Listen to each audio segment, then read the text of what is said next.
అందరికీ నమస్కారం. సంక్రాంతి పండుగ అతి త్వరలో వస్తుంది.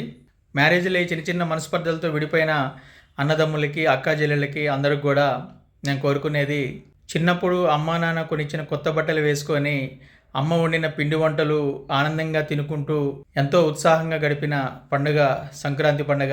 ఇప్పటికే నాకు తెలిసి కొంతమంది విడిపోయి, మీ పిల్లల్ని గూడా దూరంగా పెట్టి, వాళ్ళ బాల్యాన్ని గూడా చిదిమేస్తూ, కనీసం బంధుత్వం అనే మాట లేకుండా ఎవరి దారి వారు అన్నట్టుగా బ్రతుకుతూ, వారిని జీవితంలో ఒంటరిగా చేసే ప్రయత్నాలు కూడా మీ వల్ల మీ పిల్లలకు జరిగే అవకాశం ఉంటుంది.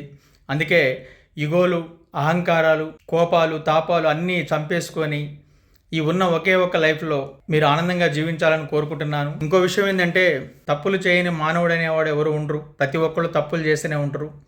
బయట వాళ్ళే క్షమిస్తుంటారు. అటువంటిది రక్త సంబంధికులం మనల్ని మనం క్షమించుకొని ముందుకు పోవటంలో అర్థం ఉంటుందని నేను అనుకుంటున్నాను. అందుకే ఈ కొత్త సంవత్సరం వచ్చే ఈ సంక్రాంతి పండగకి విడిపోయిన అన్నదమ్ములు, అక్కా చెల్లెళ్ళు అందరూ కూడా ఒక ఇంట్లో కలిసి వారి పిల్లలతో నిండుగా ఆనందంగా గడుపుకొని, మనస్పర్ధలని తొలగించుకొని, ఉన్న జీవితాన్ని సుఖ సంతోషాలతో ముందుకు తీసుకెళ్తారని ఆశిస్తున్నాను.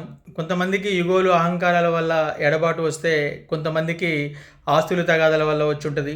ఎవరిని ఇబ్బంది పెట్టకుండా, ఎవరిని మోసాలు చేయకుండా, ఎటువంటి కుళ్ళు కుతంత్రాలు లేకుండా మన పనులు మనం చేసుకుంటూ పోతుంటే, మనకు తెలియకుండానే మనకు కావాల్సినవన్నీ ఆ దేవుడు ఇస్తూ ఉంటాడు.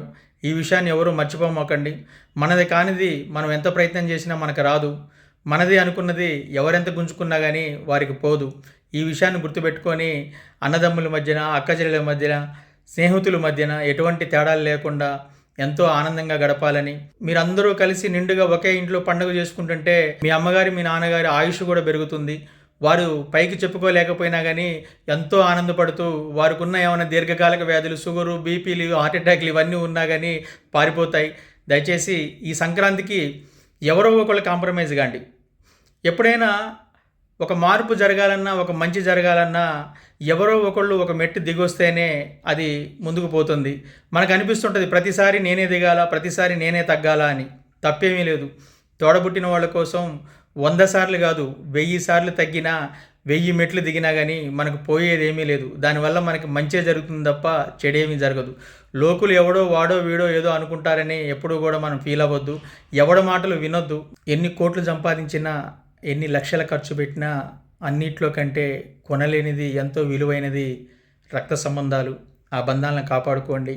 అందరూ కలిసిమెలిసి ఆనందంగా జీవించాలని కోరుతూ మీ ఉద్దండు. Thank you.